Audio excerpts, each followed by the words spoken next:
मंजिलें चाहे जितनी भी ऊंची क्यों ना हो, रास्ते हमेशा पैरों के नीचे ही होते हैं। ढूंढोगे अगर तो ही रास्ते निकलेंगे।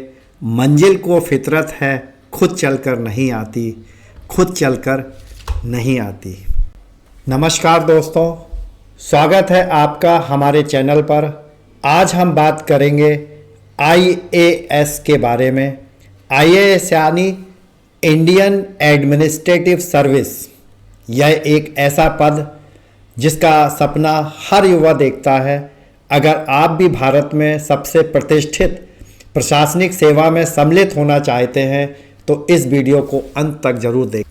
हम बात करेंगे IAS का पूरा विवरण, इसकी परीक्षा की तैयारी, एलिजिबिलिटी क्राइटेरिया, सिलेबस और उन सभी बातों के बारे में जो एक सफल IAS ऑफिसर बनने के लिए ज़रूरी है। तो चलिए शुरुआत करते हैं। IAS के बारे में सबसे पहले बात करते हैं IAS का फुल फॉर्म क्या है।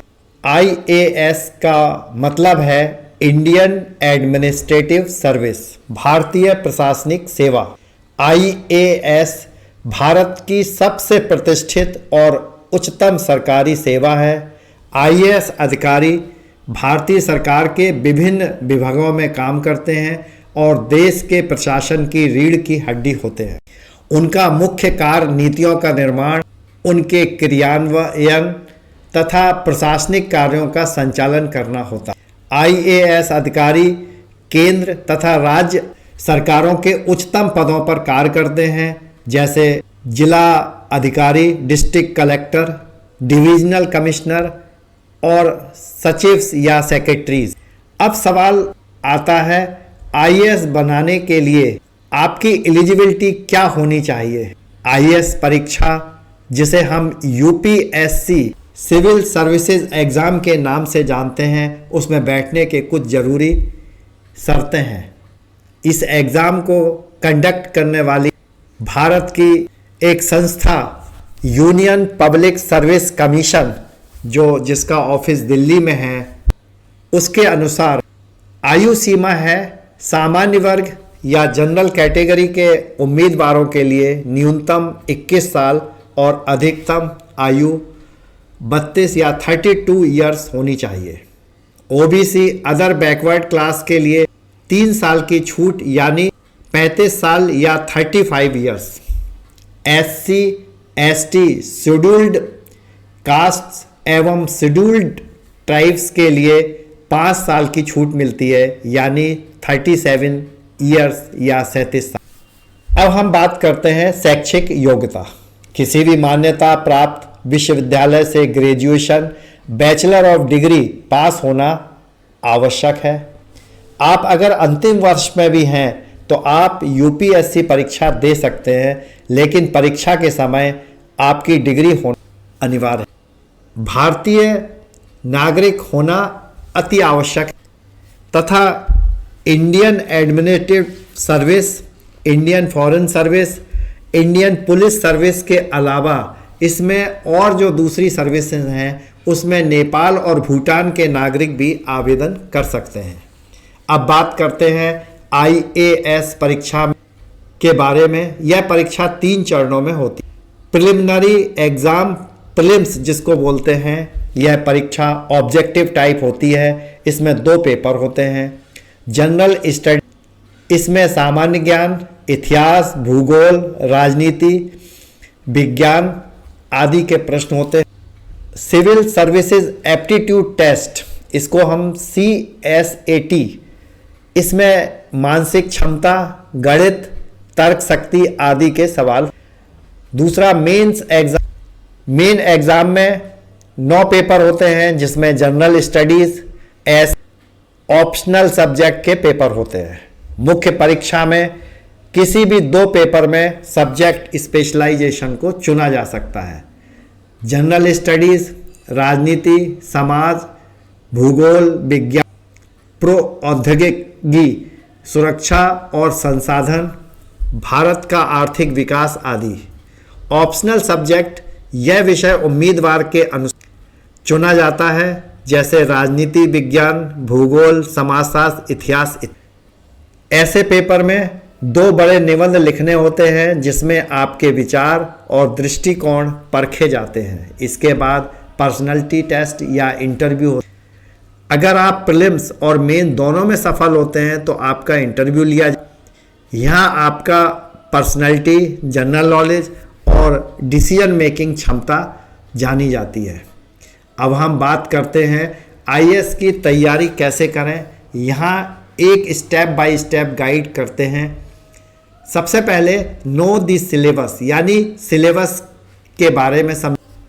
यूपीएससी की आधिकारिक वेबसाइट पर जाकर सिलेबस डाउन किया जा सकता है और इसके लिए तैयारी करने के लिए एक अच्छा टाइम टेबल बनाना अति आवश्यक होगा। रोज़ाना 8 से 10 घंटे की पढ़ाई करना। मॉर्निंग में जनरल स्टडीज़ का अध्ययन, आफ्टरनून में ऑप्शनल सब्जेक्ट और CSAT पर ध्यान देकर और इवनिंग में करंट अफेयर्स, न्यूज़पेपर और मैगजीन की पढ़ाई की। और NCERT की किताब क्लास 6 से लेकर 12th की करें। खासकर हिस्ट्री, ज्योग्राफी और इकोनॉमिक के लिए ये किताबें आपके बेसिक को मजबूत। नियमित रूप से मॉक टेस्ट दें ताकि आप परीक्षा के पैटर्न से परिचय हो सकें और समय प्रबंधन में माहिर।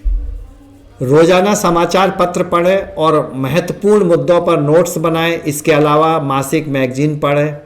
आपकी ऑप्शनल सब्जेक्ट का चुनाव सही तरीके से करें। ऐसा विषय चुनें जिसकी गहरी रुचि हो और आप आसानी से तैयारी के दौरान मानसिक और शारीरिक स्वास्थ्य का ध्यान रखना जरूरी है। दिन में कुछ समय व्यायाम, योग, मेडिटेशन के लिए समय अवश्य निकालें। अब हम बात करते हैं आईएएस के लिए वैकेंसी कब प्रकाशित होती है। आईएएस के लिए यूपीएससी सिविल सर्विसेज एग्जामिनेशन का नोटिफिकेशन हर साल मई माह में जारी होता है। इसके बाद आवेदन की प्रक्रिया शुरू होती है और परीक्षा अगस्त और सितंबर के आसपास होती है। आप यूपीएससी की आधिकारिक वेबसाइट www.upsc.gov.in पर जाकर नवीनतम नोटिफिकेशन, आवेदन तिथियां तथा अन्य सभी जानकारी विस्तृत रूप से प्राप्त की जा सकती हैं। आईएएस बनने के बाद आपके पास कई कैरियर अवसर होते हैं। डिस्ट्रिक्ट कलेक्टर या जिलाधिकारी, आपको एक जिले का प्रमुख अधिकारी बनाया जाएगा और वहां के प्रशासन, विकास कार्यों, कानून व्यवस्था और न्यायिक कार्यों में संचालन। डिविजनल, आपको एक बड़े क्षेत्र का प्रशासनिक प्रमुख बनाया जाता है और बड़े फैसले लेने की जिम्मेदारी। तीसरा, सेंट्रल मिनिस्ट्रीज, आईएएस अधिकारी के पास सेंट्रल गवर्नमेंट में काम करने का अवसर होता है। यहाँ पर आप अलग अलग मंत्रालय के सेक्रेटरी भी। कैबिनेट सेक्रेटरी, देश का सर्वोच्च प्रशासनिक पद कैबिनेट सेक्रेटरी आईएएस अधिकारी लिए उपलब्ध होता है। यह पद बहुत सम्मानजनक और प्रभावशाली होता है।